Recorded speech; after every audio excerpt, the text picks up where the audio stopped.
Good morning, party people. We are here. We are live in studio. We're getting ready to get this show kicked off. I need y'all to do me a favor. Not only listen here, but go over to the website. Right on the front page. Download the free app. Click here. Download the free app. Download the free app. Make sure it shows that you're listening to Covenant Connection live. Take a screenshot and send it to us. Let us know that you're listening in live. But take us with you on the go. That's what your goal is.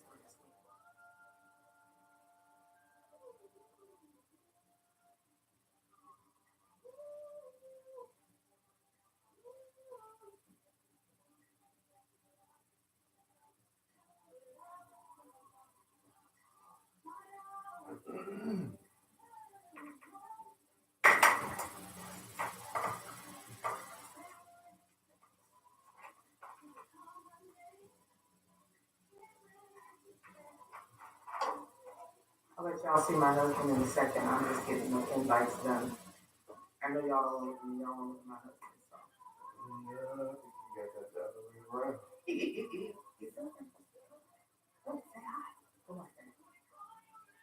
Hey. Hey, Hey, honey. Hi, honey. Gracie follows directions. We just goofy in here, y'all. All of it. We had a moment in the car, but we're goofy, okay?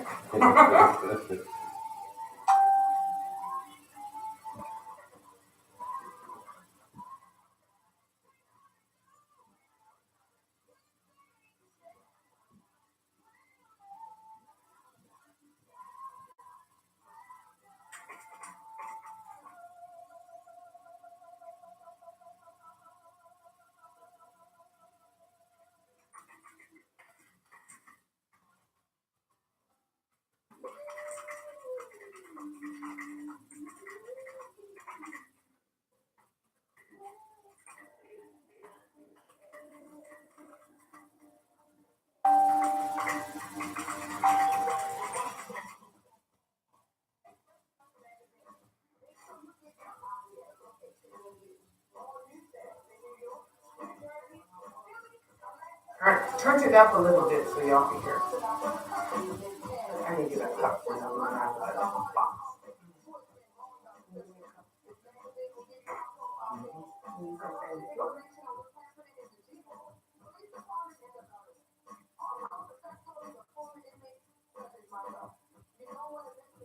Thank you for liking liking that video, right?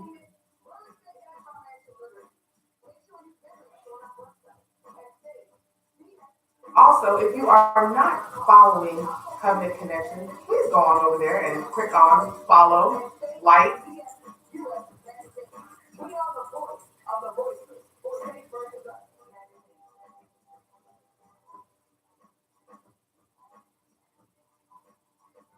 We're going to be dropping in here with you in just a second.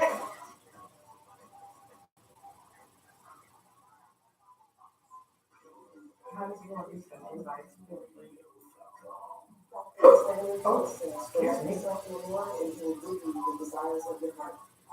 Hey, Corin.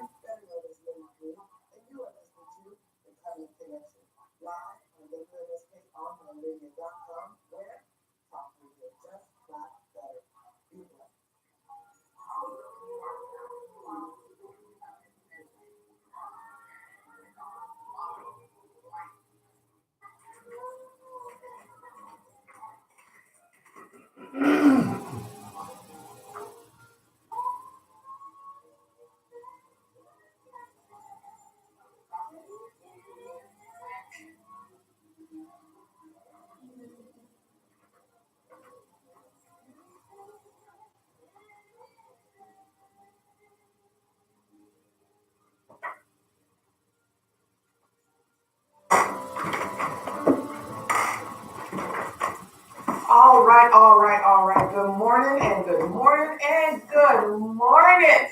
It is Friday, the end of another week. Thank goodness it's Friday. Thank God it's Friday. Thank grace it's Friday. Thank everything it's Friday because you done made it. You're here, you're up, you're breathing. Any day above ground is a good day, and that means you have been blessed. Hi, this is Covenant Connection. We are live right here at WMSKOnlineradio.com, where talk radio just keeps getting better, and it is also the home of Cheryl Underwood Radio. And I am Arlene Major. Hey, good morning, family. This is your man, Victor Major. He comes in late, but he comes in. Okay. Anyway, we are glad to be here on another Friday. We are blessed to be here and share with you all today. Excuse me. We are continuing with our marriage series. I don't want to so much call it a boot camp, just a series. Excuse me. Where we're talking about the different aspects of marriage.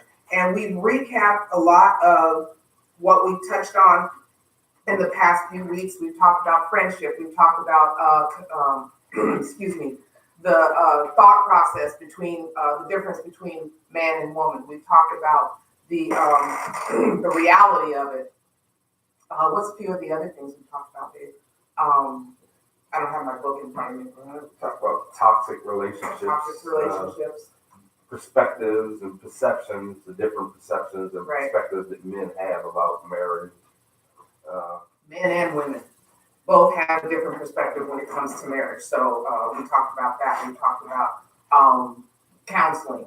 That there's nothing wrong with getting counseling. I mean, if you don't get counseling, that's on you, but there's nothing wrong with counseling because that seems to be a stigma with African Americans. Is anything that says therapy or counseling, everybody want to run.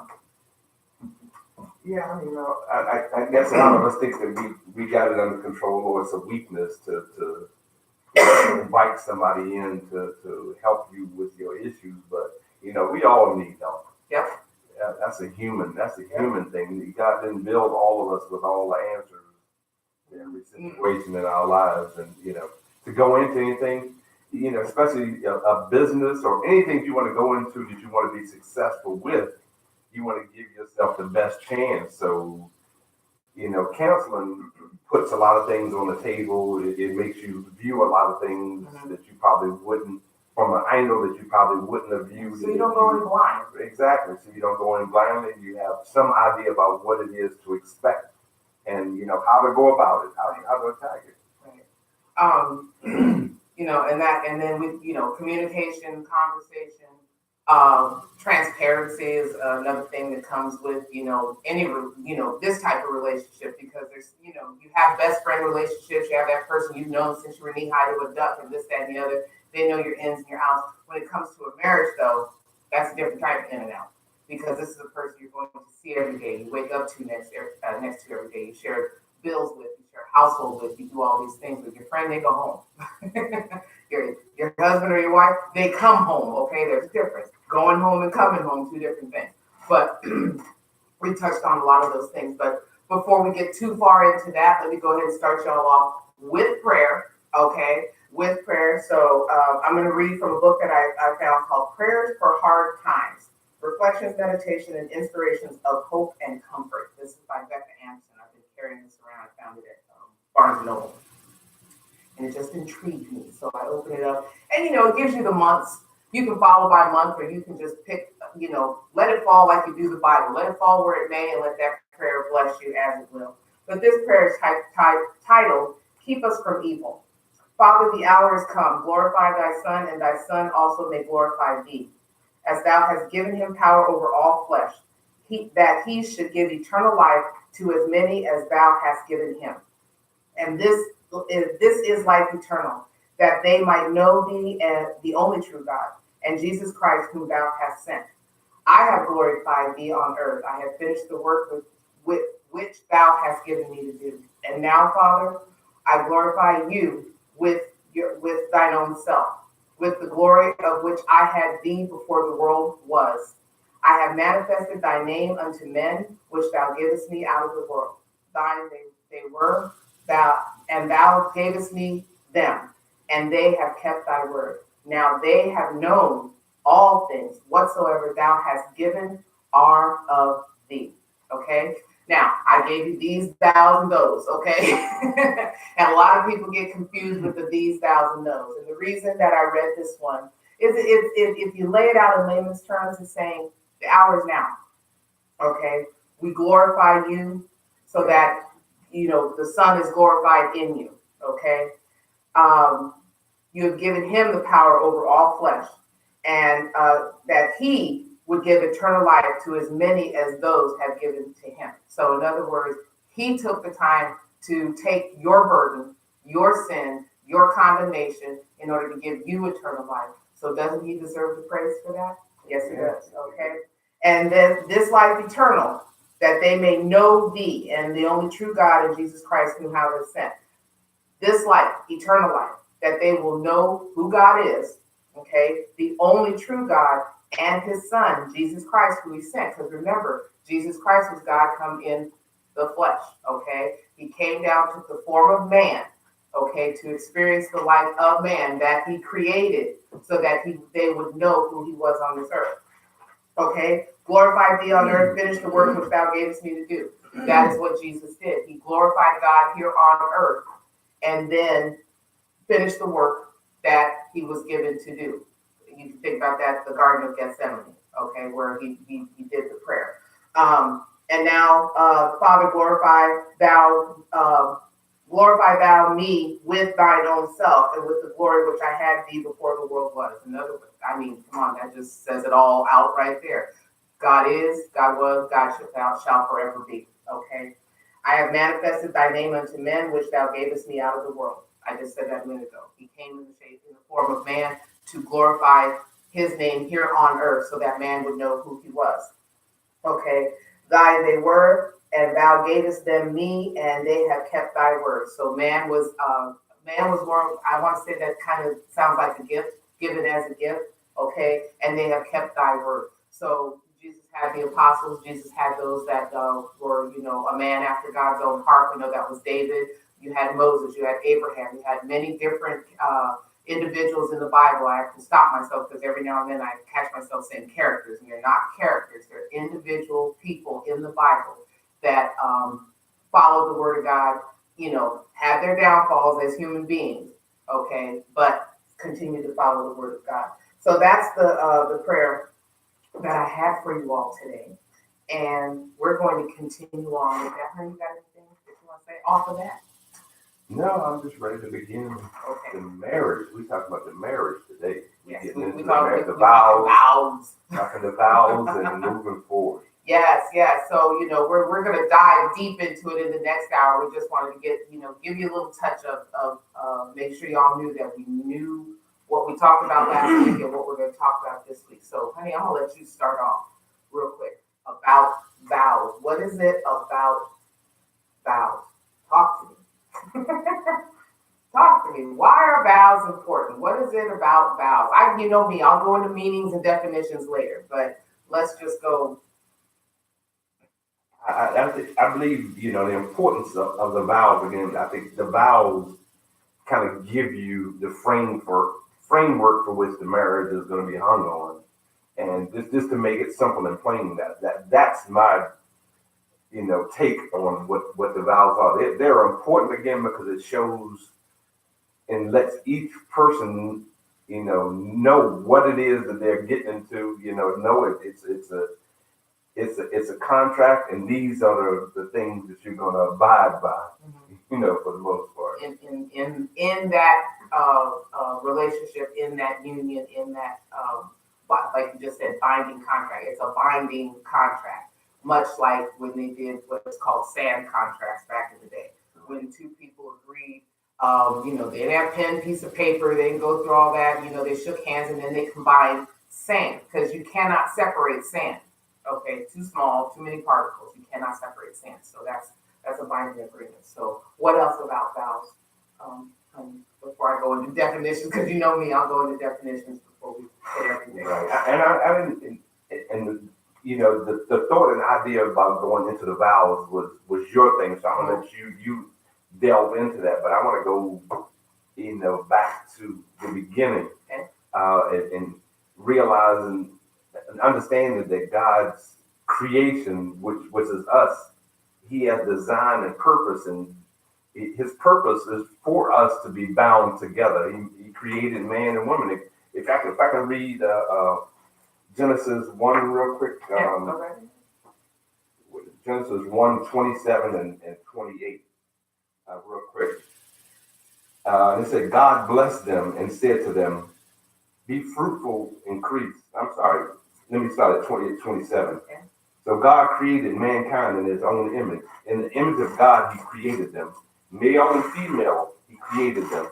God blessed them and said to them, be fruitful and increase in number. Fill the earth and subdue it.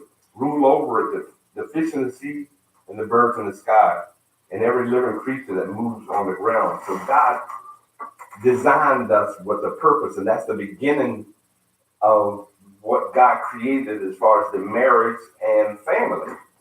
And God is intentional in everything He does. He makes no mistakes in everything He does. He does things in a particular order.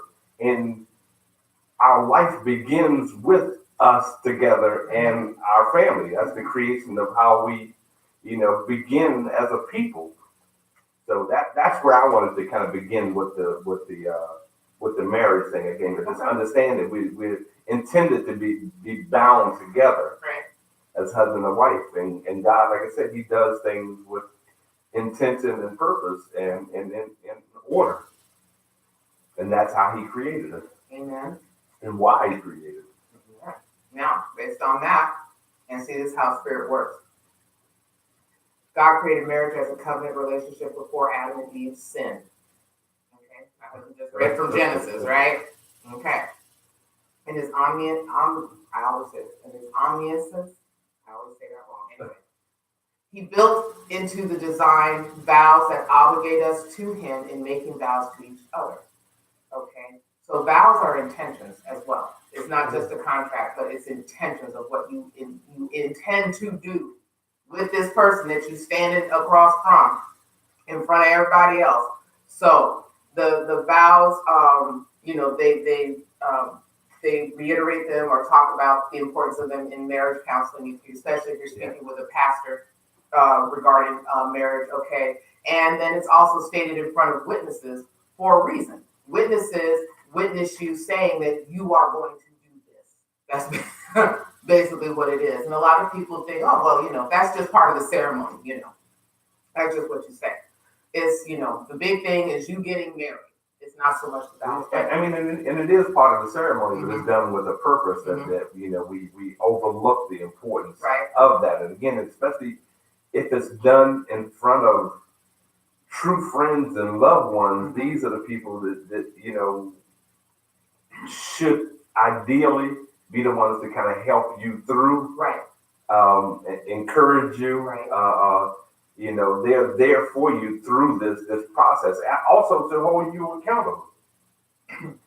Yes. Accountability is huge in that aspect. But also looking at the fact, like I said, most people say, no, that's just part of the ceremony. You just say that because it's wording, but there's an importance to it. Okay. There's when you walk through those, and this is being witnessed by all these other people. We know marriage today is just being run over left and right. People get married real quick, and then next time you turn around and they get divorced. Okay, but the gospel must be preached and taught with clarity, so much the sacredness of marriage. Jesus said, let your yea be your yea and your nay be nay. That's Matthew 5:37. So understanding the marriage vows as a covenant relationships means, yes, God, I do accept your parameters of marriage, and no, God, I will not defame these vows. So your yea is your yea and your nay is your nay, okay? The vows are then followed by the vows that define the parameters for a lifetime. In other words, for better, for worse, richer or poorer, sickness and in health, love and cherish, till death do us part. Now, I can say for us, we had that, but we also added in biblical verses because we wanted that love to show through on top of that commitment. Okay, so when people write their vows, some people will bypass that love and know, rich or poor, better for worse. But the pastor will remind you. If the pastor is worth his salt, he's gonna remind you. Don't forget the better or worse, rich or poor. And I want to pick apart these because a lot of people take those for granted, especially the for better for worse, richer for poor, sickness and health, love and cherish. Because a lot of people will go in with blinders on and not think that anything worse is going to happen. It's only going to get better. And we all want to think that. Okay? We all want better to come, but this reality. Okay? Yeah, absolutely. It's unrealistic to believe that you're not going to have worse as well as better. It's not unrealistic to believe that you're always going to have health and you're not going to have sickness. Right.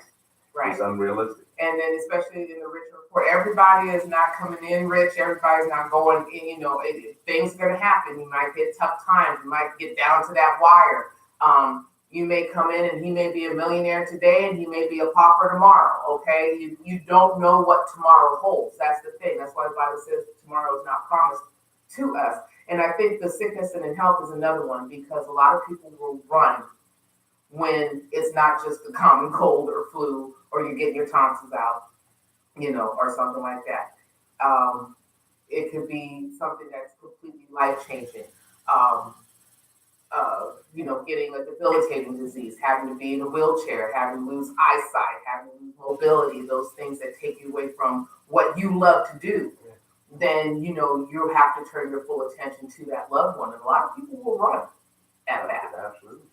And then the last one, to love and cherish until death do us part. That death do us part is reality, folks. We all are living right now. We all gonna die someday. Okay, and your love continues to grow as you're going daily. It's the way I'll put it this way.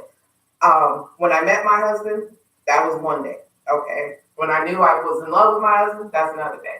As we moved into a relationship, love changed, okay? As we moved into being engaged, love grew, changed again.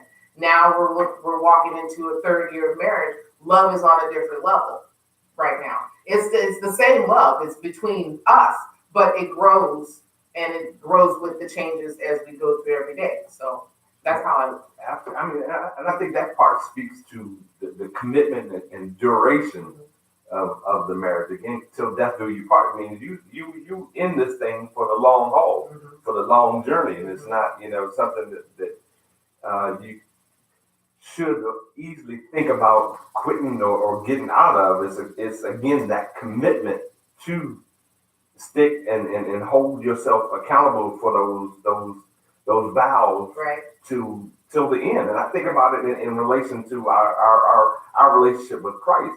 Okay, so when things don't go well, when we're going through troubles, when we're going through difficult times, do we fall away from Christ? Do we forget God and not, we're not a part of God anymore because now we have a difficult time?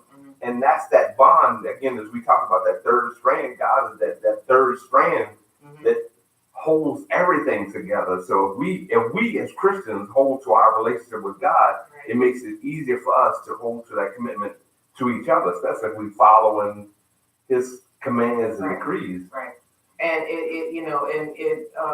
as we go through these things in the next hour, I want to read this next statement that says, grace comes through remembering. And I just talked about this. When your turn comes to have your vows challenged, your vows can be challenged in any way, shape, or form. Absolutely. Monetarily, health-wise, a lot of things can challenge your vows. Okay, cancer, something impairing. You're tempted to cut and run. Some look, the grass is looking greener on the other side. Remember, you got to take care of your own mom before you try to take care of somebody else's. Okay, remembering your vows were made to God and before God will sustain you. When remembering, I mean, we're faithful people, so therefore, we can go to the Bible and look at Corinthians and read the love chapter because that was part of our vows. So we know that is what our intentions are. We have no malice, no forethought of malice, no intent to hurt nor harm the other individual. Life's gonna deal you blows, folks. I'm just gonna say it's gonna deal you blows whether you want to deal with them or not. Okay, so that is the thing that you have to remember when you state your vows. You are stating your commitment to God and to that person that stands across from you. So, with that being said, we're gonna pick apart these vows when we come back. But what was second? I always get our vows when I say it's First Corinthians, but it's Second Corinthians, isn't it? No. The love chapter. See, first. I know it's Corinthians, okay? So First Corinthians, the love chapter. Y'all know where the love chapter is. Go find the love chapter. But I want y'all to do something for me before we cut the commercial break. I need you to go over to WMSKOnlineradio.com. I need you to click on right there on the front page where it says download the free app. I need you to download the free app. Do that. Take a screenshot that shows that you're listening live to Covenant Connection, and then share it with us on Covenant Connection page, either on Instagram or on Facebook. Let us know that you're listening to us live. I want to welcome everybody that has joined us on Facebook Live. Teresa Holly Howard, Tanya Kirkin, Marky Mark, hey Marcus, Donnie Durango, Marlo Wright, Felicia Vice, Corinne Williams, my husband. Okay. All of you, thank you for joining. Make sure you share the video. Join us over on YouTube. Give us a thumbs up, a like over on YouTube. Say hi, because we're over there on YouTube, and I have already shared that link as well. But, join us. Interact. Let us know what you think. If you're married and you have an opinion, you can feel free to call us, 570-763-WMSK. That's 570-763-9675. We love interaction. We love it when you all have opinions and have something to say. And Brother Marlo, I see you up there, so I'm expecting you to have a comment on this, okay? Just join in. And feel free to give your opinion. That's the beauty of this show. We want you all to talk with us. Other than that, guys, we're gonna go and pay the piper. We're gonna come back. We're gonna do a little short interlude where we're gonna talk about all the things that are going on with WMSK and outside WMSK, and then we're gonna dive right into the last hour where we're gonna talk about vows. So keep it locked. We're going to be here. This is Covenant Connection with the Majors on WMSKOnlineradio.com, where talk radio just keeps getting better. Oh, just come on back.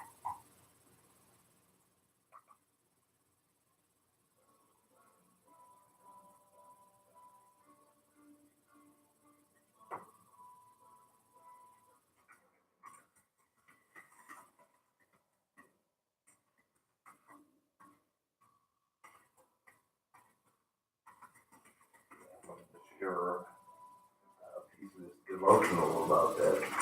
So death do you part. I thought that was a great story in here.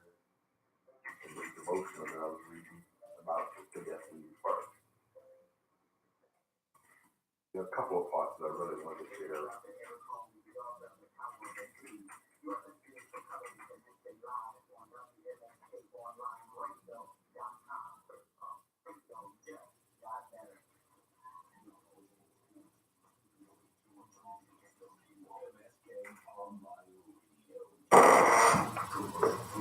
The views and opinions that are expressed on WNSK.com are those of the guests and callers, and not necessarily those of this station. See, I knew you were going to say something, Brother Marlo. Great topic. Can never get enough American insight and advice. Yes. Yes. So we're going to share, Brother Marlo, so keep it locked. These shows are for entertainment only. Thanks for listening. Don't make a move without contacting August Movers.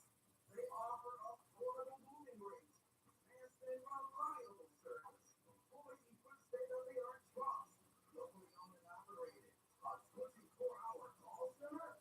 You give them a call. Talk today. 443-506-7905. Don't make a move without August Movers. 443-506-7905. Free moving quotes, personal and residential, full service moves, local and long distance. Last second emergency moves can be done too. They are fully licensed and insured.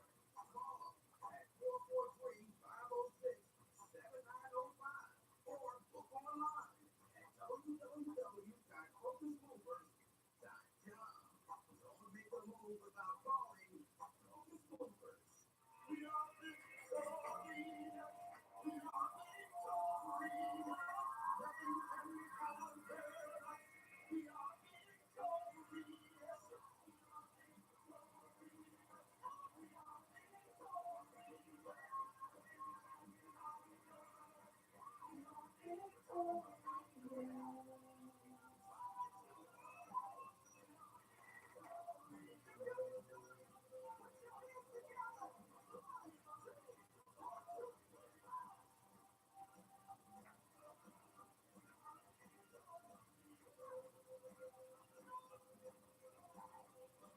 Yeah, I was thinking you were going to start it off since you chose to go the direction of the VOWS. You throw it over here. Both got to handle that ball. Yeah, that's your direction, so I'm bouncing with you passing.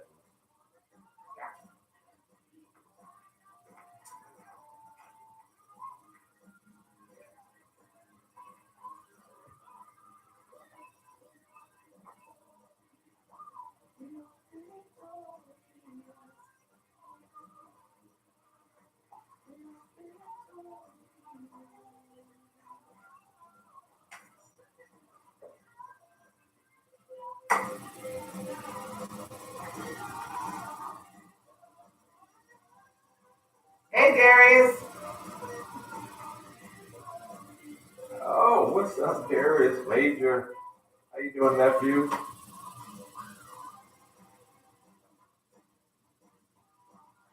Yes, today we're talking about marriage.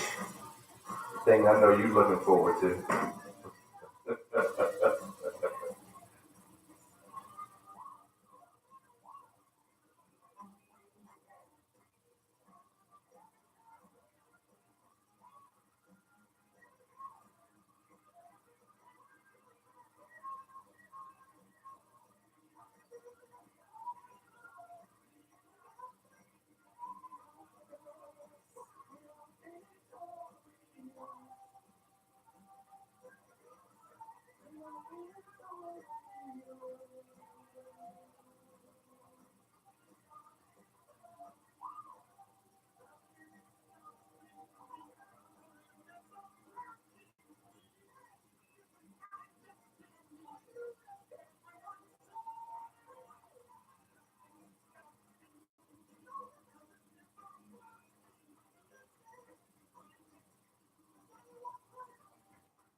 Back in a moment, Darius.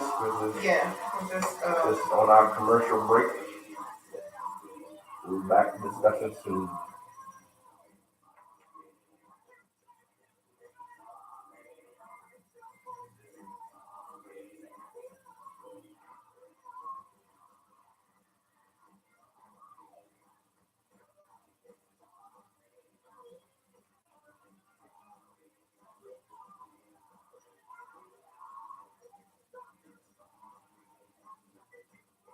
And we definitely have to share with some Ephesians, 4 and 5 about marriage.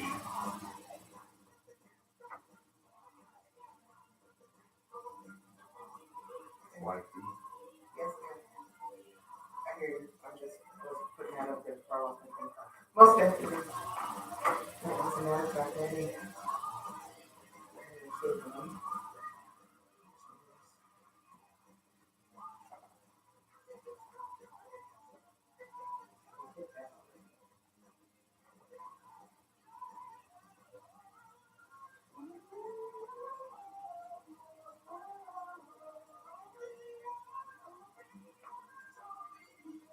Again, make sure y'all go over to YouTube, click the link in the pinned comment, give us a thumbs up, say hi, let us know you're there. Remember, you can always go to YouTube, look for WMSK Online Radio, subscribe, and then you can pick whatever show you wish to watch and watch to your heart's content.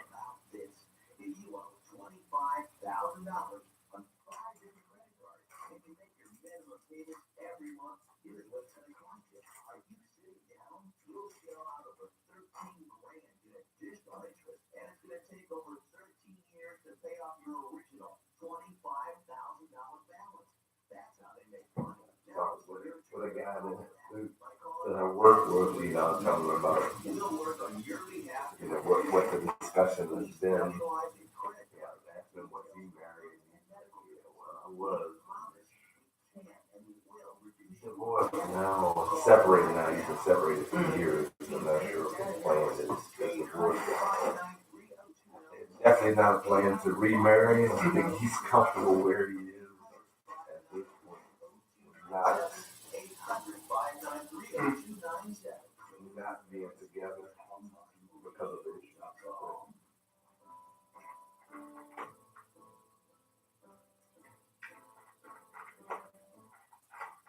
All right, good morning, and we are back. This is Covenant Connection Live on the home of Cheryl Underwood Radio, WMSKOnlineRadio.com, where talk radio just keeps getting better. And we've got some things that we need to share with you all that are going on with WMSK, with Covenant Connection, with my other show, Lady Blue. We've got a lot of things that are going on. But first, I want to make sure that you get Urban Reality News right in your hand. That is State versus Us magazine, highlighting high-profile cases, wrongfully convicted stories, corruption in the prison system and police department, success stories of former inmates, entertainment, and more. You can get your copy today at stateversususmag.com. That's stateversusmag.com. You can follow us on Instagram, Twitter, and Facebook. If you have a story to tell, want ad space, or want a feature, you can email us at stateversususmag@gmail.com. That's stateversususmag@gmail.com. Issue 4, you can pre-order right now. You can go and pre-order it if you go over to the website for State versus Us magazine. Freeway Ricky Ross is on the cover, and that's going to be a hot story for those of you who are supporters and followers of Freeway Ricky Ross, the original Rick Ross. Okay. 3 other issues are out, and they're out, and they're still hot, and they're still fire right now. You have the premiere issue with Miss Connoisseur, the CEO and founder of WMSK, on the cover with Boss Brand, written by yours truly, Lady Blue. You have the second issue, which has my son, the New York General. You also have the third issue, which is a dual cover, which has Lunel, the comedian, and Wallow 267 on the cover. There are some very high-profile, poignant, heart-wrenching stories that are in there. You're getting it from the source. You're not getting it from anybody else. These are exclusive interviews. They're wonderful interviews. I've had the joy of being able to type out most of these interviews, and I'm telling you, this is not something that you want to miss. So get the magazine in your hand, State versus Us magazine, and it is also widely popular and highly requested within prison systems around the country. Okay, around the country. So if you have a loved one uh, in that's incarcerated at this time, um, they're not charged to get this book. This book is being handled in a whole completely different way. They can place orders. Order forms are being placed inside state prisons around the country so that the magazine can be ordered and keep them up to date with news and what's going on with other inmates and those that have come outside, come out of incarceration and making something of themselves. So there's a lot going on. And I know my husband, I remember when he got his first copy, he was excited. Excited. He chased down this connoisseur saying, sign this, okay? Yes, sign this, sister. You're going to sign this book. So, yes, so get State versus Us in your hand. A couple of other things that are going on real quick. You have on April 28th from 4 to 9 p.m., Fruits of Life Wine Events presents Wines of the World, the Experience, okay, with a portion of the proceeds to benefit Break the Cycle Incorporated. So featured wine countries are going to be Italy and Spain. There's two different levels of admission. There's going to be live music. DJ Corey Banks is going to be on hand. We the Fix, and Jen Violin are your live music entertainment. There's going to be special guest speakers. There's ticket locations around Baltimore. Fetish for Hair Salon on 8117 Hartford Road, and Shiree DMV Wine Lady. Also, you can also get tickets online at winesoftheworldexperience.eventbrite.com. It is going to be held at the Columbus Center, 701 East Pratt Street in Baltimore, Maryland. So please keep that in mind if you are a wine connoisseur, love wine, want to taste some different wines from different areas. I've experienced a wine tasting before, and it is unique. I learned something that I had no idea about wines before. So if you've never, ever had that experience, go and enjoy the experience. It will open up a whole new world for you if you do that. Another thing that's happening is happening tomorrow, as a matter of fact, and we changed the time. It's going to be the Easter egg extravaganza with Beautiful Blue. Beautiful Blue is hosting a shop online from the comfort of your couch and anywhere that you are located in the United States of America. We're going to be sharing tips, makeup how-to stories, all sorts of different things we're going to be sharing, and you can shop right there. So take advantage of that. It starts at 11 a.m. Eastern Standard Time and ends at 1 tomorrow. So tune in on Facebook Live. If you are not following Beautiful Blue on Facebook yet, go on over there and follow Beautiful Blue and come discover your blue, which is to believe, love yourself. And we're going to have some fun tomorrow for a couple of hours. And there's going to be some Easter egg giveaways. So y'all need to come along. Get your Easter egg. Get your Easter egg. Get your Easter egg. Okay.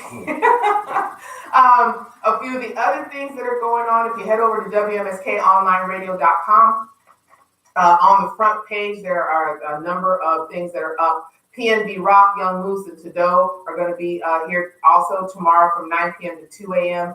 at the, where is that going to be at? Hold on a second. I'll get the club spot for you so that you have that. That is going to be at Cancun Cantina. Yes, Cancun Cantina.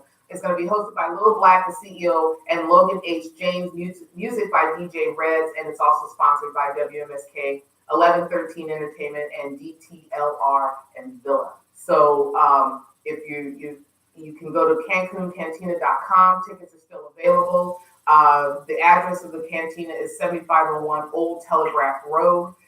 Just go to the website. You can get all your information there and find out what's going on in your city. So there's a whole lot that's going on in your city. Another thing that's going on is also the Be More Lit Conference, and that's LIYT. They're going to have workshops, activities, guest speakers, live performances. It's for ages 8 through 25, so our young ones to our young adults, okay? Free bag lunch, free registration. It's going to be on May 18th from 10:30 to 5 p.m. at the UA House at Fayette, Living Classrooms, 1100 East Fayette Street in Baltimore, Maryland. This is a 501c3 approved function. It's being sponsored by a number of entities, including WMSK right here in Baltimore. So go to the website, click on it, get all your information, register, come out and support our youth. I think that's going to be a huge, huge event. I do believe DJ Twiz is a part of that event because I know he does a lot for the youth here in Baltimore as well. Again, there's a number of things that are going on. If you go over to WMSKonlineradio.com, click on the website, you can download the free app, you can listen in live, you can see what's going on in terms of events, you can see what shows are on WMSK, you can see some throwback videos, you can see some of the other things that are happening right now. And the other thing of it is you can find out about all the different shows that are here on WMSKonlineradio.com. So there's something for everybody. The Pastor's Wife, Lyrical Paradox, Late Night Cupcaking, The Vibe, Team Truth, Lady Blue Radio Show, Covenant Connection.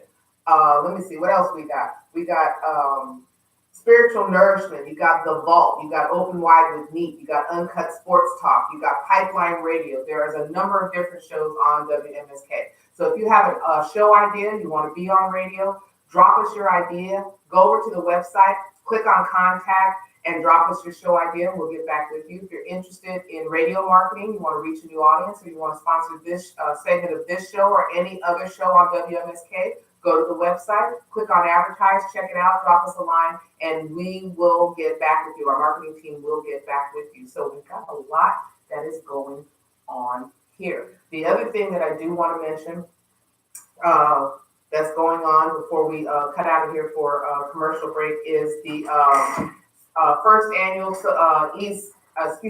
Social Media East Coast Awards. They changed the venue for the awards because they had more than 300 people that have already purchased tickets, and the current venue could not hold all them people. So it has been changed to a different venue, and that is going to be, I will tell you in just a second, but it's the first annual. There's going to be a number of individuals that will be there, especially coming from VH1 Chicago Black Ink, or the Black Ink crew from Chicago. You're going to have Chicago that's going to be there. Lady Vanity is hosting it. You're going to have special guests like Vita and Black Child from Murder Inc., Ray Sean Lamar, Chris Thomas, Tina Graham, William Joppy, Chop Chop, the hilarious Omar, okay, and DJ Conan. So there's a number of celebrities that will be in the house. Also, red carpet starts at 6. The show starts at 8.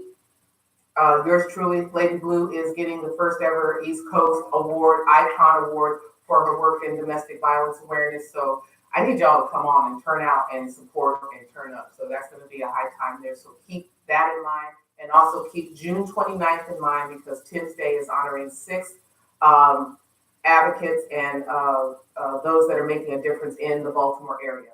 Here, I know Ediga is one of them. There's a couple of others, graphic artists, authors, speakers that are getting honors from Tim's Day, and I've worked with Tim's Day for the past 3 years. They're a wonderful organization, 501c3, health concerns, things like that. So please keep that in mind and follow the Lady Blue Talk Radio Group page, because there's a number of things on there that you can take part in, support. They're free. You don't have to come out your pocket. You just have to be there and show that you care. So with that being said, we're going to dip back out. We're going to pay the piper again, and then we're going to come back in and we're going to talk more about marriage vows. Okay, so keep it locked. Don't go nowhere. This is the home of Cheryl Underwood Radio, WMSKOnlineRadio.com, where Talk radio just got better. Yes, I had to get him to say something. Okay, we'll be right back.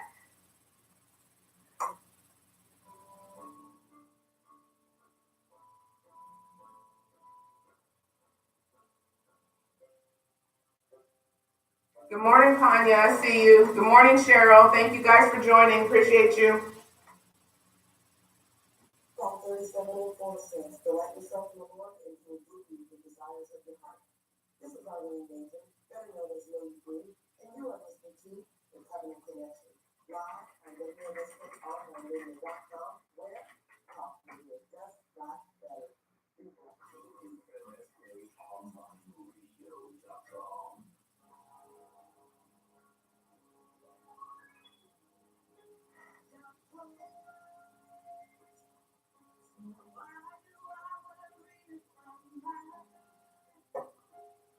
You come to my rescue, thousands of us. Every other voice that is alive.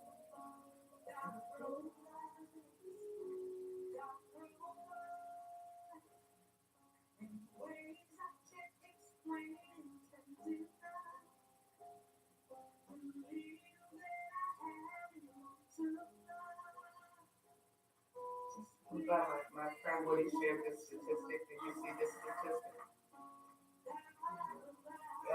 21 veterans take their own lives every day, and many are now choosing to take their final act inside VA hospitals. They're not just at home or on the street, they're doing it inside government facilities. So it's saying under number 45 and the current administration, the VA system has been gutted and is now unable to do the most basic things that need to be done for veterans. But they're up there touting that they care about the veterans and they want to make sure that they get the care they need. But they're destroying their lives every day. Okay, so if Americans really knew how much this administration dislikes our troops, they would march into the White House and drag him and the current administration through the streets of D.C. to show them the needs of our veterans. Literally, kind of like they did Julian Assange yesterday. They drug him straight out of the Ecuadorian embassy against his will. But the point that I'm making with this is that it's the lack of empathy, it's the lack of compassion, it's the lack of that care for your fellow human being, which is something that God has placed in all of us. And there are a majority of people that have figured out how to turn that off. And when they turn it off, they're bombarded with all of this stuff every day that is trying to get at that spirit that probably wants to come out and say, I don't want to do this anymore. But all they know how to do is hate over and over again. And it's like they said at Nipsey Hussle's uh, homegoing yesterday, they said that, there was a saying by Nelson Mandela, people are taught to hate. They need to be taught to love because love is ingrained in all of us.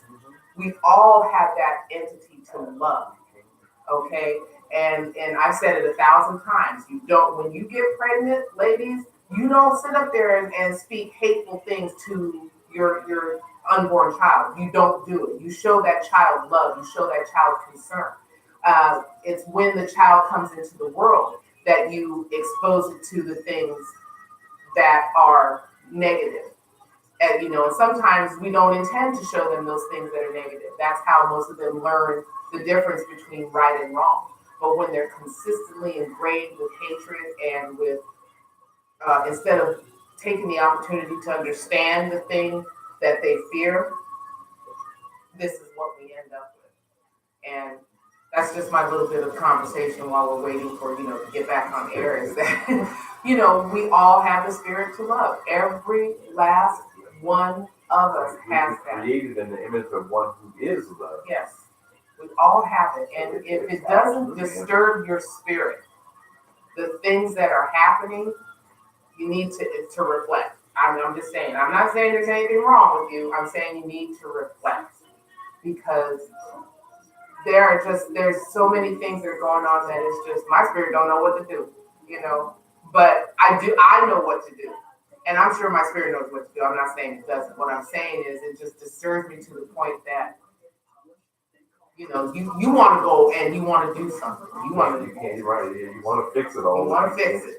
You can't fix it all. Right. The thing is, we need to learn to take control of what we can fix, the things that we can do. And that's usually our family, our loved ones, the ones that are closest to us, whoever God leads us to touch and bless, And it just, for me, and I mean, I know we reflect on it on a daily basis, but it just calls to mind the things that have been said in the last, since we sent Mama Major home, the things that she said, the things that have been ingrained in us, the things you go back thinking about, the things your grandparents said, that your aunt said, those that have already gone before us, the things that my father said, your father said, all these different things, they come into play.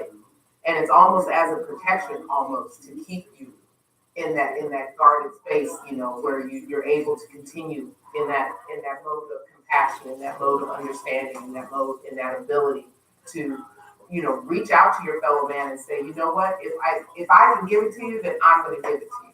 And the Bible talks about that, giving your cloak.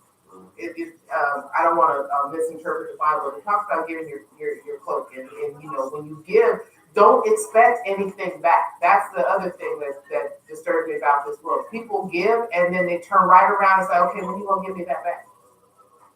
Stop expecting something back. Give from your heart. Give to the point where You probably have 6 or 7 of the same coat at home. One is not gonna kill you. You can't wear all 6 at the same time, right? You can't eat all 6 bananas at the same time. So why not give a banana? So I'm just kind of picking things out. You have a whole bunch of bananas, share one. Okay? Don't be greedy. Gluttony is taking over this country. Greed is taking over this country. People are hoarding their money, and people are more worried about how many billions and how many followers and how many this and how many that. Stop worrying about that.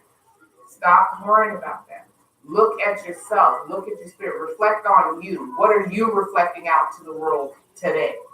What are you doing in part of this world? Are you pointing a finger, or are you in the trenches trying to affect some kind of change? Okay, are you hiding behind security, or are you willing to shake the hand of someone who's given their all to try and reach you and touch you and at least say hi? I follow you, or I'm inspired by you, or whatever the case may be. So, we need to revisit our compassion as human beings, because we're losing it. That's just my opinion, y'all. I get to talking and sometimes I can't stop myself, but it's just, a lot. If you watched any of the Nipsey Hussle funeral yesterday, there were many poignant words that were said. His mother said a lot of things. His life partner said a lot of things. His children just made everybody fall apart, because the 2-year-old took the mic, and basically he didn't have to say much. He just had everybody standing on their feet because he wanted to say, there was something in him that wanted to say something, but he didn't know how to form the words. Snoop Dogg, I mean, it hit home for him that Nipsey was gone. The way the community came out, LA stopped yesterday, and LA is a busy city. LA stopped on this 25-mile procession from the Staples Center back to the funeral home. It took, when the procession stopped in front of his store where he was slain at, it took a half hour to move 50 yards. I mean, the people were just boom, like that. The front of the store looked like the front of Buckingham Palace when Princess Diana died. I mean, just the flowers and the memorial. They put flags, everything on top of it. I mean, it was just that. I know a lot of people say, I still don't know who Nipsey Hussle is. Okay. How do I explain Nipsey Hussle? Nipsey was just, he was in an area where it's known for Crips, Bloods, gang members, things like that. We're not reflecting on his past. Yeah, he got into some things, but he was very much on a spiritual connection with all of his family, including his mother. And all he wanted to see was change. He didn't want to do the bad thing. He wanted his community to grow. He wanted his community to change. He wanted people to be able to help others and in turn pay that forward. So that's why he was hiring the bum off the street, the homeless guy to sweep the sidewalk, and pay him to sweep the sidewalk. He was giving youth jobs. He was buying up with partners. He was buying up blocks and buildings to revitalize and turn into think tanks and to turn into housing for other people. The LAPD, I mean, he affected the LAPD to the fact that there was, no, they may have had one thing that may have gone a little sideways yesterday in the procession, but there was, motorcyclists turned out, people on their bikes were riding next to this procession, 4-wheelers were out there. And the police, they didn't arrest anybody. It was like the calmest funeral procession ever in life. When Aretha Franklin died, somebody shot somebody else because it was an argument over whether this was her number one song or that was her number one song. Nobody did any of that yesterday. LA came to a complete halt to respect this man and what he did to give back to the community. And that's what we need to take from. And even the pastor who gave his eulogy said, y'all, and his partner said, the marathon continues. And if you don't know what that is, go look up Nipsey Hussle and you will know, because even the Bible says about the race and finishing the race and being a part of the race. Go look that up. Trust me on that one. All right, ladies and gentlemen, we are back. We are live. We are right here on the home of Cheryl Underwood Radio, WMSKOnlineRadio.com, where talk radio just keeps getting better. You can follow us on Instagram and Twitter. You can follow Covenant Connection on Instagram and Facebook. We are just out there doing the doggone thing.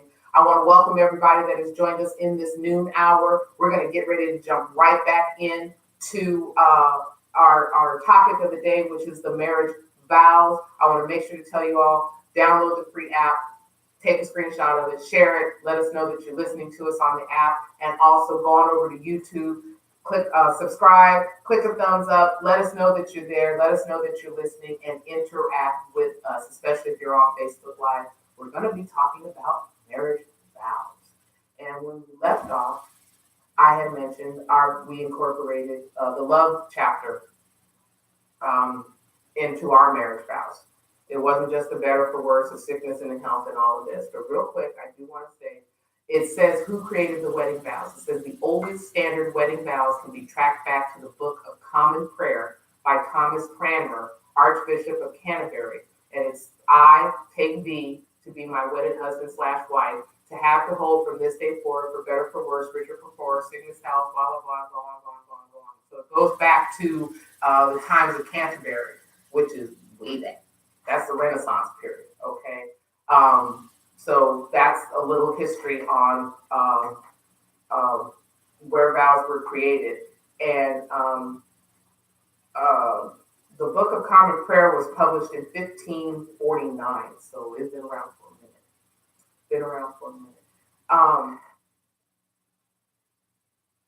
The importance of the vow. I know you wanted to bring up a chapter in the Bible that speaks also to that. I believe it was in Ephesians that you wanted to pull from. Yeah, but that speaks to the husband and wife. Okay. Yeah, okay. Now I know where you're coming from in terms of that. So if we were to pick apart the vows real quick, okay, we know what sickness and health means. We talked about that a little bit before. Okay. So when it comes to husband and wife, what does Ephesians say about the husband and wife? 1 second. Not a problem. I mean, I kind of threw this on my husband last night, and so I'm doing my best to take the wheel on this one. So Jesus takes the wheel, okay? And I think Ephesians 5 is where I believe we really, it really speaks more to, the husband and wife. Mm-hmm. And that's the Ephesians 5, 21 through 33, I believe, is what I had marked. Repeat Ephesians 5, mm-hmm. 21 through 33. Okay. And basically the subtitle is Instructions for Christian Households. Mm-hmm. If I could read this as quickly as I could. Okay, it says, submit to one another out of reverence for Christ. Wives, submit yourself to your own husband as you do to the Lord. For the husband is the head of the wife, as the Christ is the head of the church, his body, which he is the Savior. Which he is the Savior. Now, as the church submits to Christ, so also wives submit to their husbands in everything. Husbands, love your wives just as Christ loved the church and gave himself up to her, to make her holy, cleansing her by washing with the water through the word. And that's important, extremely important for us, especially as Christians, to wash ourselves with the word of Christ, because that's the thing that helps bond us with Christ. Okay. So it says, and present her to himself as a radiant church, without stain or wrinkle or any other blemish, but holy and blameless. In that same way, husbands are to love their wives as their own bodies.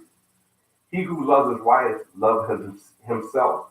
After all, no one ever hated their own body, but they fed and cared for their body, just as Christ does the church. For we are members of his body. For this reason, a man will leave his father and mother and be united with his wife, and the two will become one flesh. This is a profound mystery, but I'm talking about Christ and the church. However, each one of you must also love his wife as he loves himself, and his wife must respect her husband. And that's pretty much all of Again, that's Ephesians 5:21 through And I did 33. share that on YouTube, and I'll share that on the Facebook. But you know, that also gets misconstrued in today's society about the wife respecting the husband and the husband. Ephesians gets turned around 9 ways to Sunday when it comes to dealing with marriage. But it's what was the verse that said, "Wives respect your husbands," or husbands should love their wives as they love the church. Is that what it says? It says, and that's 33. However, it says each one of you also must love his wife as he loves himself, and the wife must respect her husband. And that's the reason why I asked you last week those things that you felt were important to a man. And again, that respect I know to a man is huge. And you see how young men today are walking around out here and how they act without getting respect, Right. and what respect turns into a lot of times turns into violence and death. And you see that in relationships also. But again, that's important foundation to a man, that respect. And you see why, because it is biblical. Right. It is biblical, and I mean, not that women don't deserve respect. That's not what it speaks to. But again, it's especially important to men to be respected, and especially if you're going to be the head. It's like you the CEO of a company, Right. and the people under you, don't respect you. Right. Then how successful is your company going to be? Again, and you have to earn that respect as well. Right. You can't be untouchable. But you also have to, understand that God's design and the order of things, the way He designed things. Right. You can't be being a CEO. You can't be untouchable. You gotta be able to relate somehow to your employees. Absolutely, it's not about being feared. It's Right. about being respected. Being right. respected again, because and being respected, it goes both ways. But I think as a CEO or owner of a company, it's easier to gain that respect when you value who you have working with you. Who you have with you, just like a man respects his wife, because he values his wife, Right. and his wife will respect her husband. That is true. That is true. Ladies, are you taking notes? I know you are. One thing, and next week, honey, I want to just drop this in. I shared something with my husband, and I'm encouraging you all to go and watch this video on demand from Relentless Church in South Carolina with Pastor John Ray and Pastor Aventer. They were talking about the King's Court, and I shared that with you, and it had to do with the wedding. So I really quick, if you have a chance, go watch the video, and I hope we can talk a little bit about that, and also read Matthew 22, which talks about the wedding. Okay, and we'll dive a little bit into that a little bit, but and not to cut you off, but that in the Bible it states several places about a man leaving his mother and father and clinging to his wife again. But that speaks again to God's design of marriage and building of a family. About, when you join your husband, you don't. The African tradition that if you join, you don't look back. Okay, their fear is you'll turn to stone like Sarah did. Turning to Sodom and Gomorrah. But to leave with your husband, you still have your family, but this is your life that you're building with this person. You can't drag mom, dad, and everybody with you to build a life with this person. Okay. That is the life that you have to build in order to leave your legacy for the family and the bonds and the friendships and the relationships that you're going to create as that couple, okay? And leave that for your children and leave that for your family as something to attach on to your family tree, family legacy, however that goes. So those things like that. But, let's look at what the values of marriage are, shall we? A little bit, okay? Because we talked about standing at the altar, we talked about the commitment, we talked about the contract, we talked about the binding agreement, we've mentioned those things, okay? But the value of the vows, the value of these vows in marriage, okay? We talked about love and commitment. That's the core of this decision between two people to be committed to one another. Yes? Absolutely. Yes, love and commitment, okay? Not a lot of people talk about this, but it is talked about in a whole completely different way. Sexual faithfulness. not cheating, not going outside of marriage, not inviting outside entities in to share your marriage bed, so to speak. I'm not attesting to anything else. I'm talking about the love and the commitment between the man and the wife, okay? And of course, these days, you have other types of marriages, but we're talking about the biblical stance right here. Humility. How about that as a value for marriage? Humility. You can't always be right, and you can't always be the person with all the answers. Okay. Absolutely, and that I think that's key, especially even as we talked about as the basis for the Christian life that we live. Humility, because humility speaks about who Christ was. Mm-hmm. So if we're to be followers of Christ, then humility has to be a foundational part of who we are in the relationship. To have some humility, again, I think it's huge because I think the definition of humility says a modest or low view of one's own importance. Mm. And again, the Bible speaks about uh, uh, um, honoring the other person more so than yourself. So you have to lessen your importance and raising the other person, it being your mate or whoever, and it has to be foundational. So I didn't mean to cut you off there, but I thought I definitely wanted to emphasize that humility again, because too often, we become so self-centered in what it is we want our relationship or how we want somebody to treat us to make us feel better, that we forget that we're about serving the other person. And that goes a long way when you paying dividends into your relationship by serving the other person. Right. Withdrawals versus deposits. We'll talk about that in a minute. The next thing is patience and forgiveness. Patience and forgiveness. I mentioned last week how it's good to have a partner that you don't agree on every last little living thing. It's good to have a difference of opinion. It's good to have that. So I know my husband and I can get into some conversations, okay, and he'll have his viewpoint and I'll have mine. But to understand his point of view and have him understand my point of view, okay, we can continue on with our day without having to get all hot-headed and heated and talking about you just don't get it. And like, no, it's but going biblical, those are fruits of the spirit. Yes. Those are the things that are going to grow out of you from that relationship with Christ. Yes. That benefits each and every relationship you have, especially in your marriage, when you able to forgive, because we all going to do things that may hurt somebody else's feelings or step on somebody else's toes, but we have to be able to be patient with each other, and we have to be able to forgive, because holding that unforgiveness is that thing that it becomes that cancer in any type of relationship that just tears it apart and kills it. Right.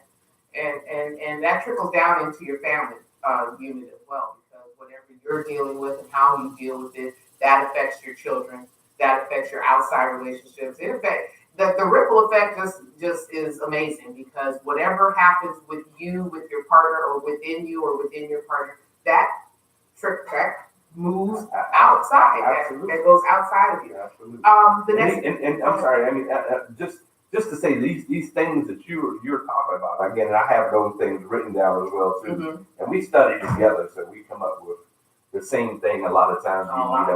Together. But these are kind of keys to successful marriages, mm-hmm. healthy marriages. Mm-hmm. So I just wanted to. Thank you. I appreciate that. The next one is time. Time. You go to work, you go home, come home, you go to sleep, get a shower, you go out, do whatever you're doing. They go out and do the time. Making time for each other. I mean, it could be a quality hour. Okay, yes, we all want a whole entire day. We would love a whole entire weekend, but sometimes life doesn't give us that. So guess what? I mean, time is that investment into your relationship. But again, And I'm glad you said that word. It is. Yeah, it is. I mean, it's necessary. Mm-hmm. It's necessary to spend time. Honesty and trust is the next thing. Being able to be transparent and open, even if it hurts, and I know I've had this before where I'm more concerned about how he's going to react versus me just saying what it is I gotta say. If you go off and you don't talk to me for 2 hours, then I get, guess what? But I've said what I've had to say, and it's no longer something that I'm holding on to out of fear, out of whatever the case may be. And I'm not saying that's happening now. I'm saying this is how I used to handle talking to my husband. I was trying to play out the scenario before I would tell him anything, and that don't work. It does not work. So to be able to know I can go to him, even if it takes me a little bit, say, okay, I got something I got to tell you, and then spit it out. Just like we tell our son, it takes more to uphold a lie than it does to just tell the truth. And he's learning that lesson. He's learning it on the daily, because I don't think we've had an instance yet about the saying the one thing and just, I didn't do that. It's just like looking at him going, really, just really. But we talked about that, I think a couple of weeks ago. We talked about those foundational things that you have to have in a relationship: the communication, trust, and honesty. Those are three things I knew that I had to have, again, because those are foundational. So right. So that was the next key. one, was That's communication. The key to marriage. Yeah. The next one was communication. We all know what communication means. It means opening your mouth and talking. Even if it's like my husband's favorite, having the difficult conversation. I never let him live that one down. Just having the conversations, period. And there's even an article, it pops up every day on Yahoo about how conversation is good for a marriage. It doesn't always have to be a difficult conversation. It could be a conversation about what you saw in the news. It could be a conversation about what happened at your job. It could be a conversation about something you saw on the street that day that just tickled you so much you have to tell somebody. It's having a conversation and not constantly sitting in the car and it's stone quiet, for every time you get in the car, every time you come home. You don't say anything, he doesn't say anything. Conversation is always key. Yeah, and communication is what we're talking about. And communication is absolutely a must. Without communication, your relationship is certainly going to break down. Yes. Things have to be talked about, discussed. There has to be views that need to be shared so that there's a vision in their understanding. Yes. And the biggest part of communication, and we talked about it a number of times, the biggest part of communication is listening. It's not talking. It should be communication / listen. Active listening, okay? Active listening versus responsive listening, which I have a tendency to do. Okay, Marlo says, what about listening? That's a good concept of communication. Listening can be a big problem in communication. Yes. Depends on how you listen. Are you actively listening, or are you responsive listener? And responsive means that you think you heard everything you need to hear, so you just gonna come out with it, as opposed to just exactly. You're ready to respond before you really ever hear anything. And that's why I say the biggest part of communication is listening, because you can't effectively take something in and respond to it without getting all of the information. Right. So you have to be able to hear it, sympathize, empathize, and then bring it back, and it has to be, like you said, an active listening. Right, active listening. The last one is selflessness, which you kind of mentioned about, not being selfish, honoring and uplifting the other person more than yourself. I mean, because that's kind of what we ask of God, to empty, to help us to empty us of ourselves and fill us more with Him. So in a relationship, you're looking to be selfless with your mate. And that's the humility again, because you making your importance less. You're making myself, not so important, to make sure that other person feels important. And it doesn't diminish who you are or what your part is in the marriage. It just shows that you're giving the time, the attention, the forethought, the compassion, every emotion or active physical response to your mate, to let them know that they are important. Even when they talk, you're letting them know they are important because you're listening. Even if they say nothing at all and you just go and take care of something without them having to ask, it just shows that they're important. So there's always something that can show the other person that they're important, that you're doing this selflessly. So make the investment. And it says up here, as a result, they've learned to invest their money, their energy, time, and more into the 8 essentials of a healthy marriage. So you mentioned healthy marriage. These are some 8 key points of a healthy marriage. Right. And I have a couple of others because I've researched several others. And, you'll get some different spin on some other things, but I have like 4 other ones that I wrote down that I thought that were important. Um, we go to number 9. 9 will be compromise. Okay.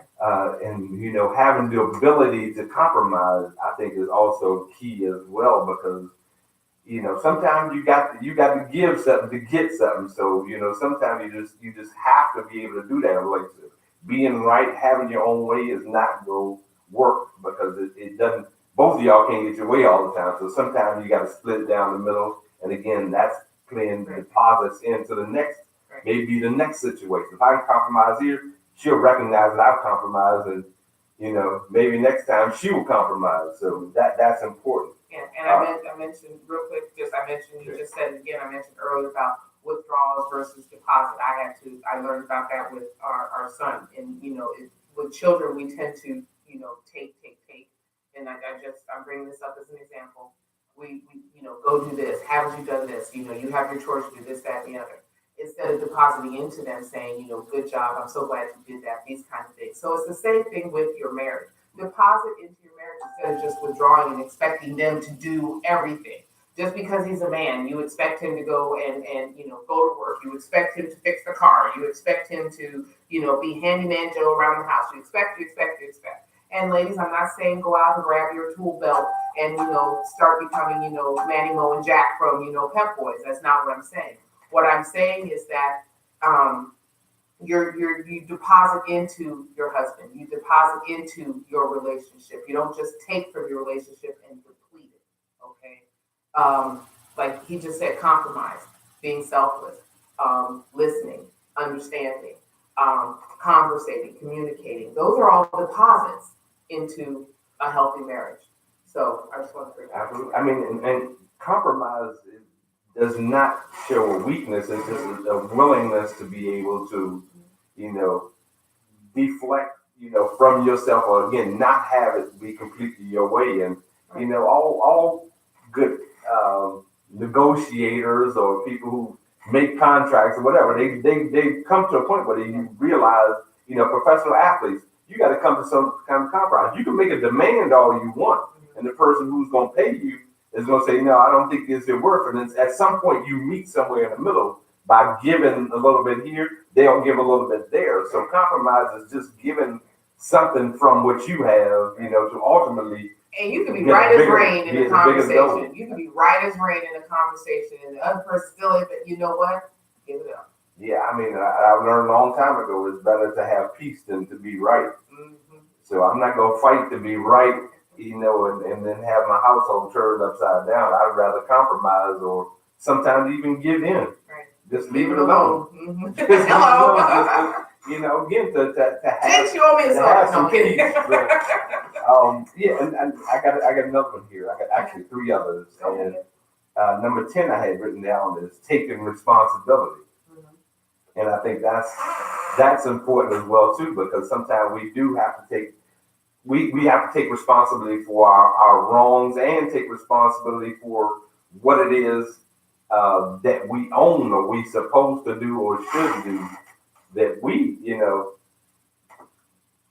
things that we must care for or take care of. Marlo being cute, okay. First of all, hello to everybody that just joined us on Facebook Live. But Marlo says, let the go-to Pep Boys and become Manny Man. He said, just kidding. Okay.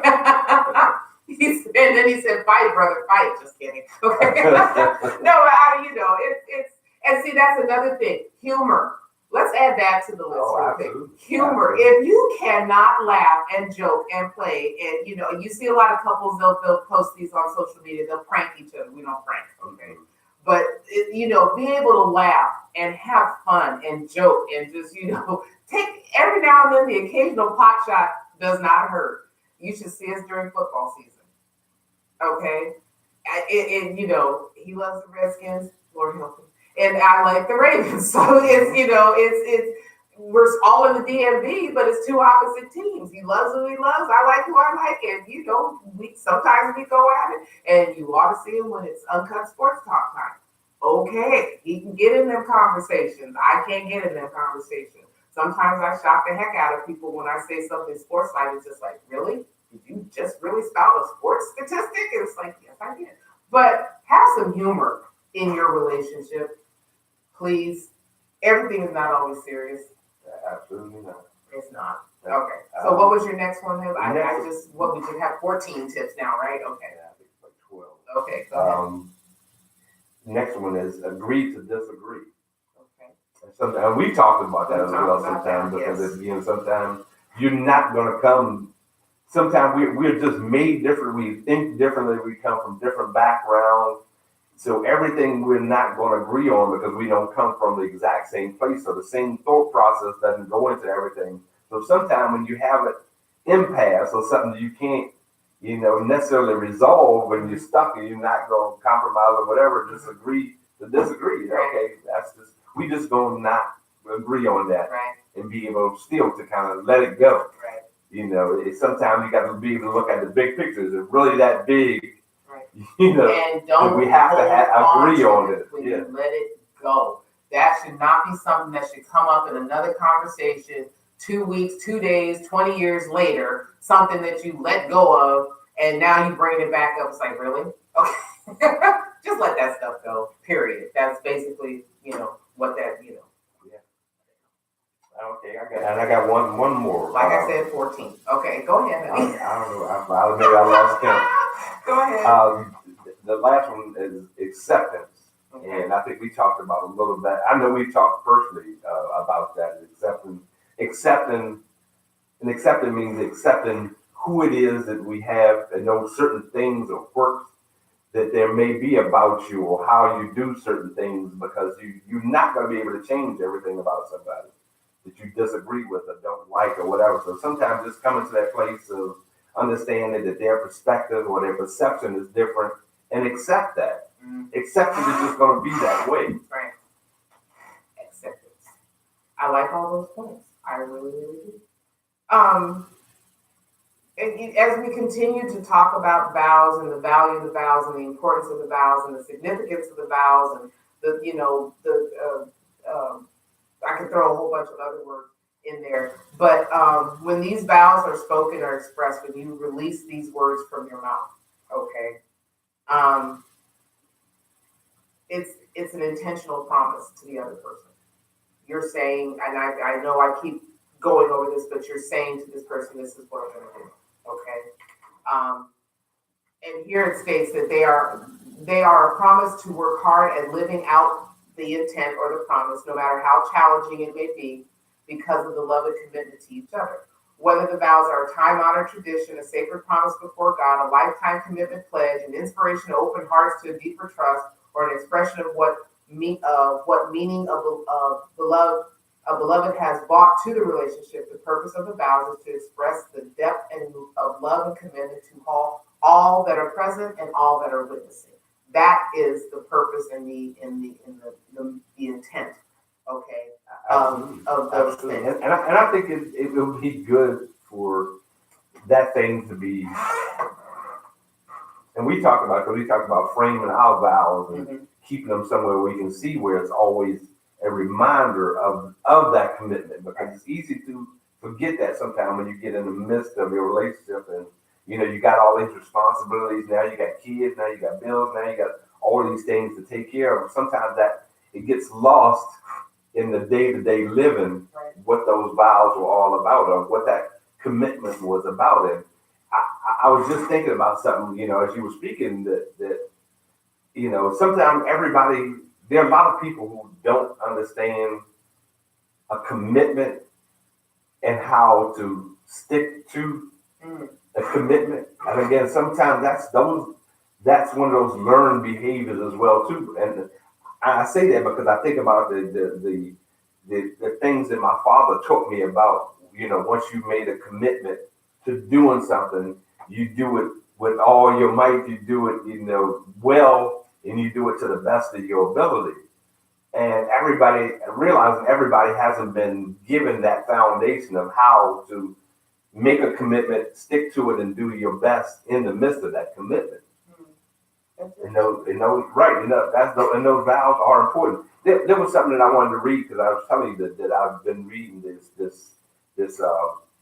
devotional.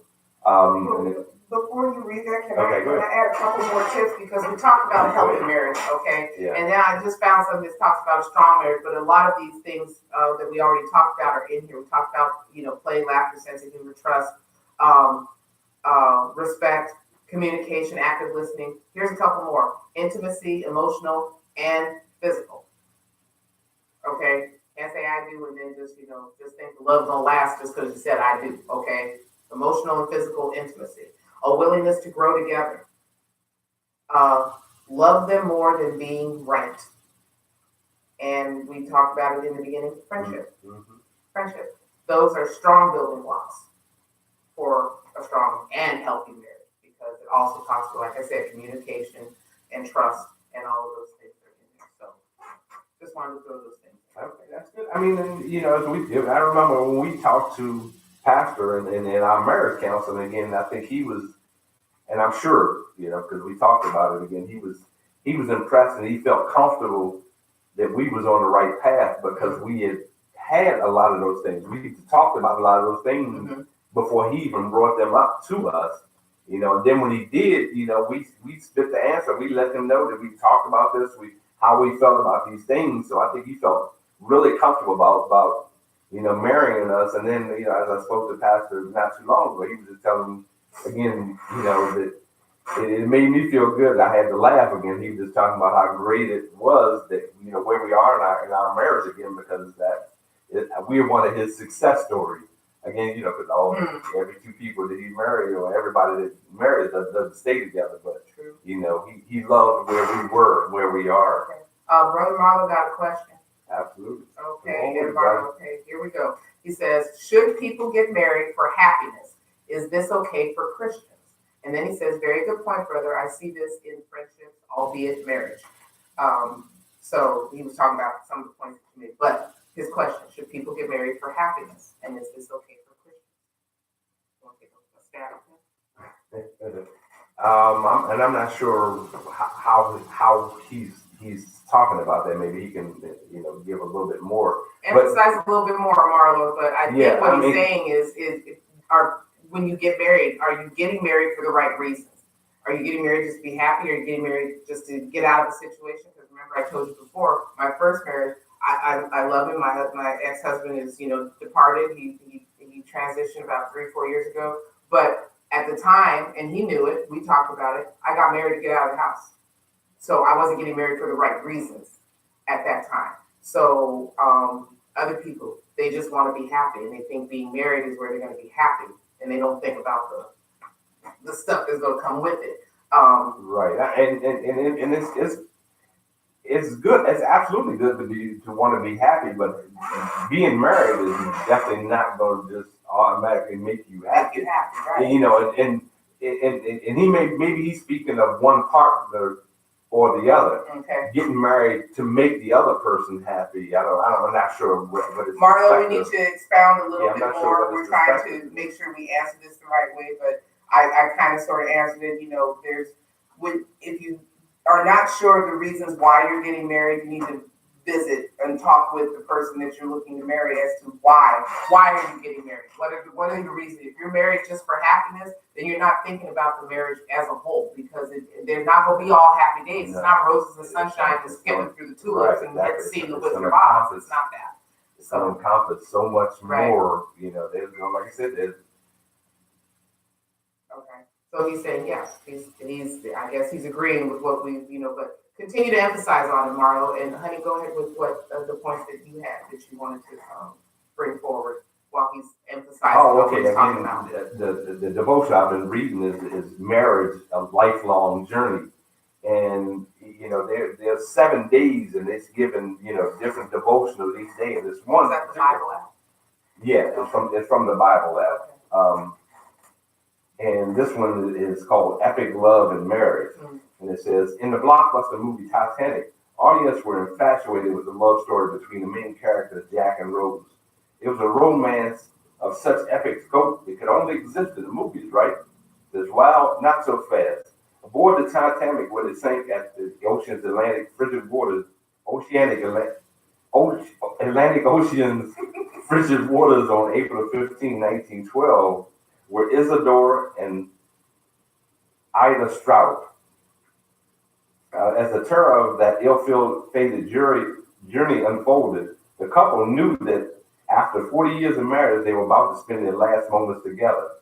Women and children first was the conventional protocol at the time, of course, which meant Ida would have to leave behind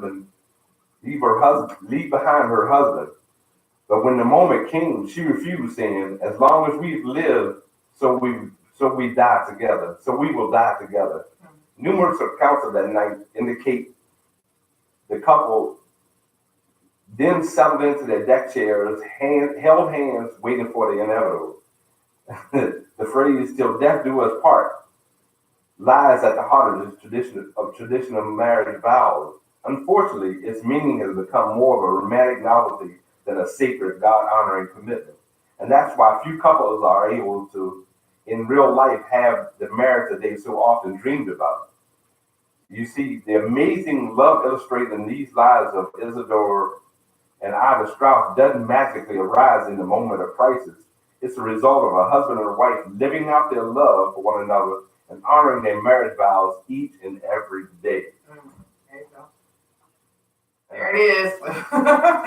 There it is, right there. So they didn't just come to that point of saying, "Okay, well, we just going till death do us part." Now it's something that they practice, they work at every day. And imagine a lot of these things that we talked about that were, healthy, successful keys to marriage. Keys to marriage were things that they had in their marriage and worked on daily. Mm-hmm. But again, it is a daily journey. It's a daily walk. It's not a race. It's a marathon. It's lifelong. So if I got a cramp today, I can work that cramp out, and tomorrow it'll be okay. It's not that I'm gonna have a cramp today, so I'm gonna stop running this race, and it is no more. Mm-hmm. Yeah, you're right. You're right. I'm trying to remember what it is you just read. There was one point in there. Go back a couple of sentences and go back a couple of sentences and reread it real quick. And that's why few couples are able to have a real life marriage they also often dreamed about. You see, the amazing love illustrated in the lives of Isidore and Ida Strauss doesn't magically arise in the moment of crisis. It's a result of a husband and wife living out their love for one another and honoring their marriage vows each and every day. Yeah, you just said in a moment of crisis. And remember, I mentioned earlier how people, it said it in the things that I, borrowed from here on Google and whatnot, that people will cut and run at the minute that something starts to get hot and heated. And sometimes we don't like to use the word test, but in a marriage, that's the test of your marriage. Are you willing to stick that out? Are you willing to go through that? Are you going to stay on the Titanic at that time? Absolutely. And go through that. And that was reflected in this, and honoring your vows on a daily basis. It's not just a one-time thing. You have a baby once, okay? Your marriage is an everyday thing, okay? Your child grows every day, but you have that baby one time, okay? That baby. I'm not saying you can't have more. I'm just saying that specific child. You have it once. You can't go back and relive having that child unless you videotape it over and over and over again. Right. But as I think about that again, I think about that in the same way I think about our relationship with Christ. Okay. Our relationship with our God is just, at that moment of crisis, what are we going to do? Right. Do we cut and run? Or are we going to stick this thing out, endure through that test again? Because that crisis is a test or a trial. It's something that doesn't last. It's what's happening at this moment. Okay. And do you have the tools to get through the crisis? Yes.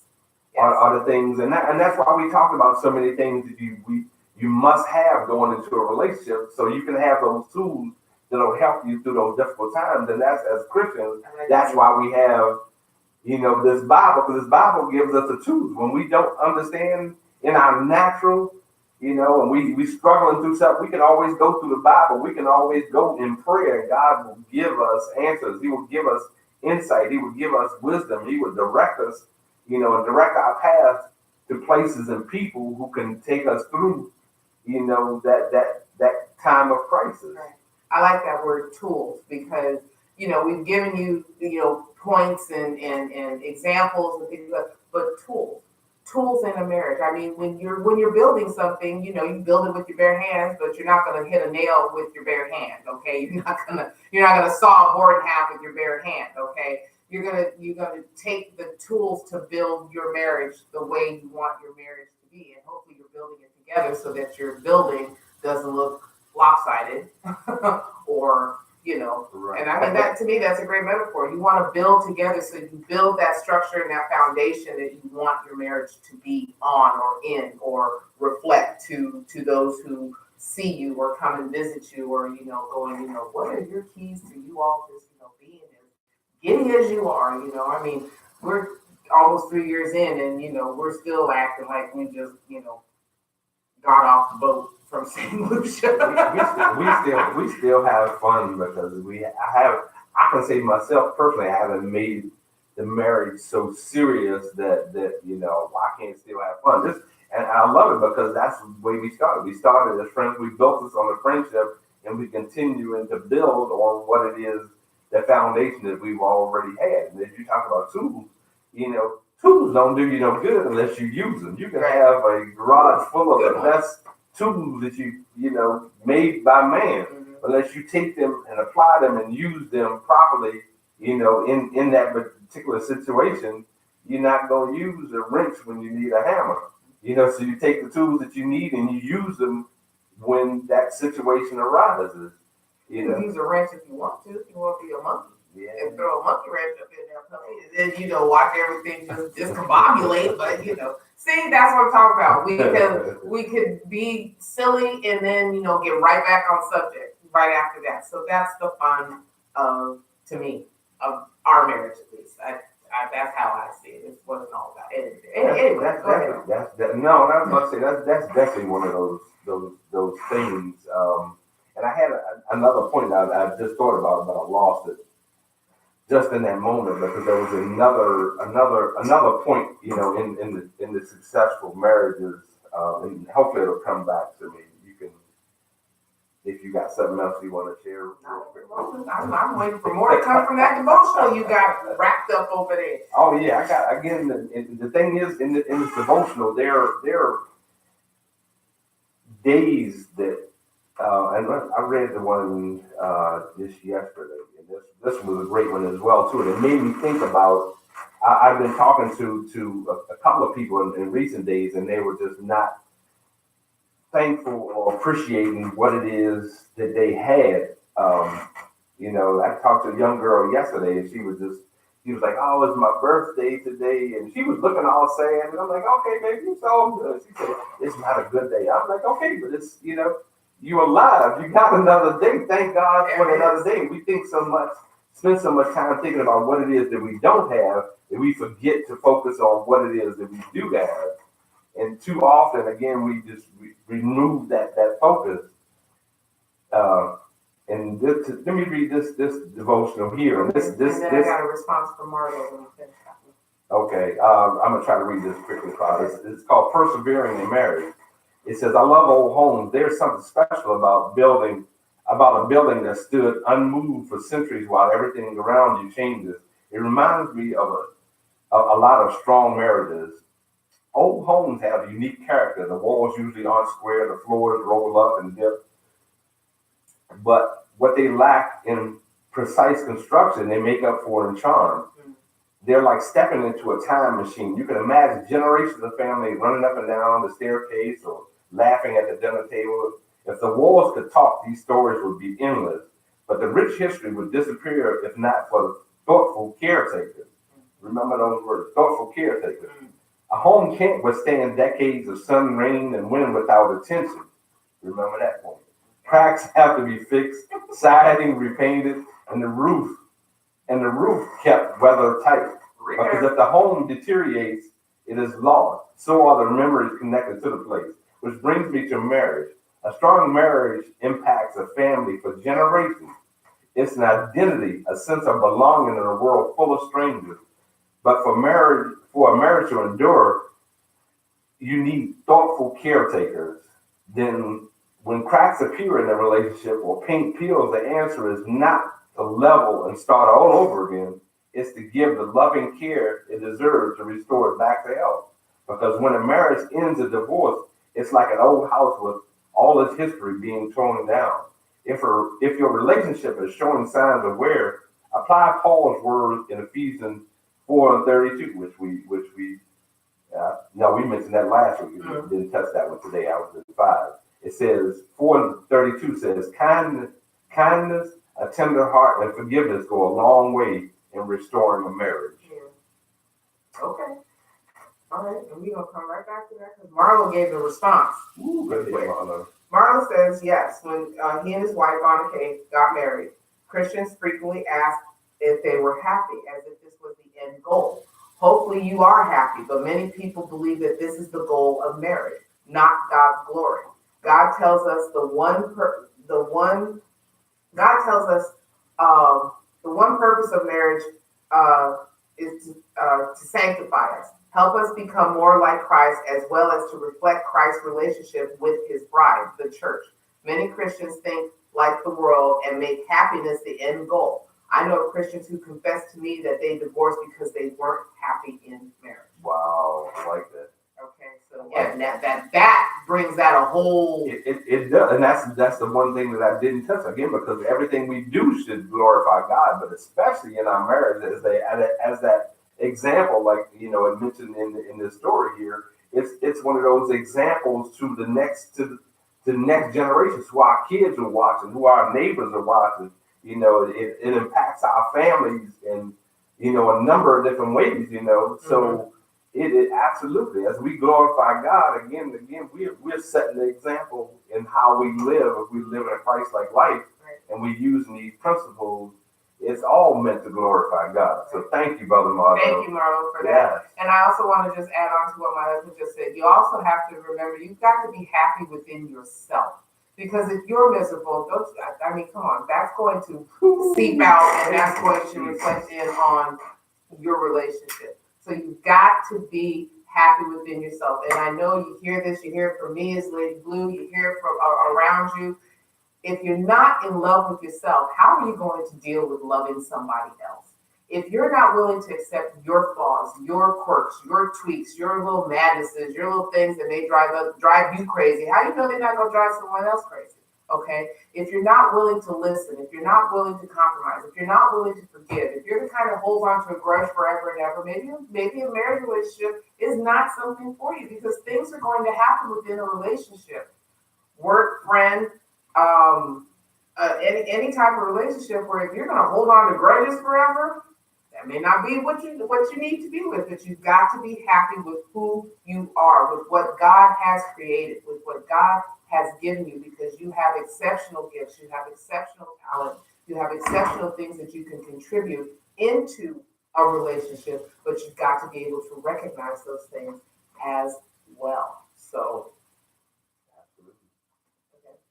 but as we start to wind down here, you have a few more points, honey, before I get, and I got a little bit of a major thought of the day. Okay, I was about to say I got a major thought. If you got one, then maybe we should hit on our major thoughts and just leave that alone, because we can always come right back to this and tack this on to next week. But I just, for me, ending it with saying love who you are, because once you love who you are, you're going to open yourself up to seeing how to love somebody else, even with their idiosyncrasies. Because sometimes somebody will do something that'll just drive you completely up the wall. But you know what? In the end, you just end up laughing, because that's who they are. That's what makes them so unique, and that's why you love them. Okay.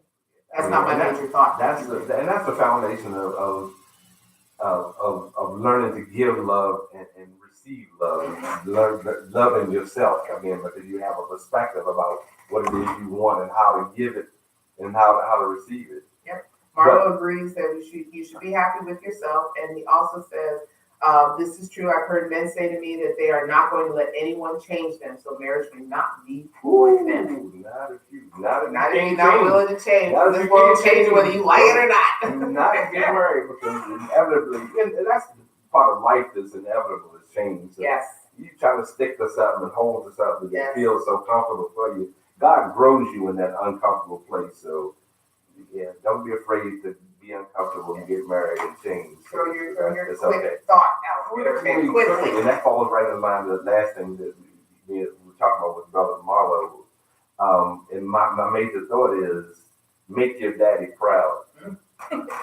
And really that thing has been on my spirit and heavily. And it's not the biggest part of making your daddy proud, your daddy in heaven, your God in heaven, your father in heaven, living a life that's acceptable to him, that pleases him, that does right. And that thought came from me. It hit me as I was thinking about my parents. Both of my parents are gone now.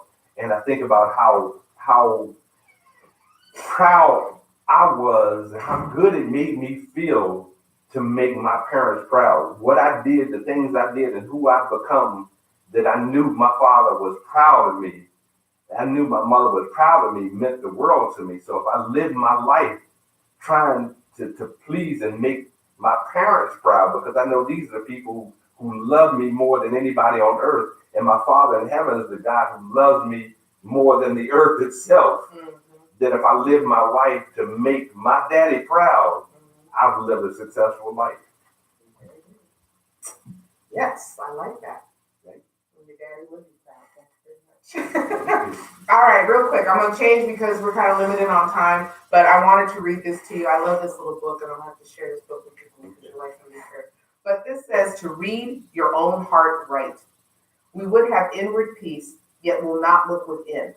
We would have misery cease, yet will not cease from sin. Once read your own heart right, and you will have done with fears. Man gets no other life, though he searched 1,000 years. Okay, so read your own heart. Know who you are before you go sharing yourself with somebody else. And be willing to open yourself up to that other person, because you can't grow with somebody if you can't grow yourself. Okay, so that is my little major thought for you all for today. And we just want to thank you all for being part here. I know we got plenty more to say. And we're probably going to tack this on. Marlo, thank you for joining in with us. And he says he likes that. Make your daddy proud. He loves that. So thank you very much. We are appreciative of that. And, for you all for listening in, just make sure you go and enjoy your weekend, enjoy your day. It's a brisk spring day outside. So get out there, live your life out loud, bless somebody. And because you may be the only blessing that they get for the day. And remember here, we love you. And there's absolutely nothing you can do about it. Not a doggone thing. So make sure you keep it locked here to WMSK Online Radio. Keep up with everything that's going on. Contribute to anything that's going on, especially if you're joining me tomorrow with Beautiful Blue and what we've got going on. We're dealing with the care packages and everything else. But thank you, and thank you to all who have offered us this platform and allow us to speak and share our thoughts. We are out of here, and we're going to enjoy the day. Be blessed. Bye. God bless.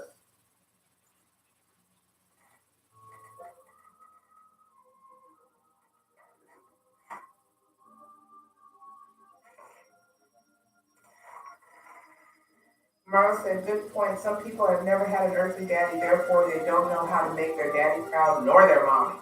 You're all on it today, Mr. Marlo. Okay. But we are out of here. We're going to enjoy the weekend. Marlo, if you wish, call my husband or call me or whoever. We'll share some more points. But thank you. We appreciate you. And we are out of here. Bye.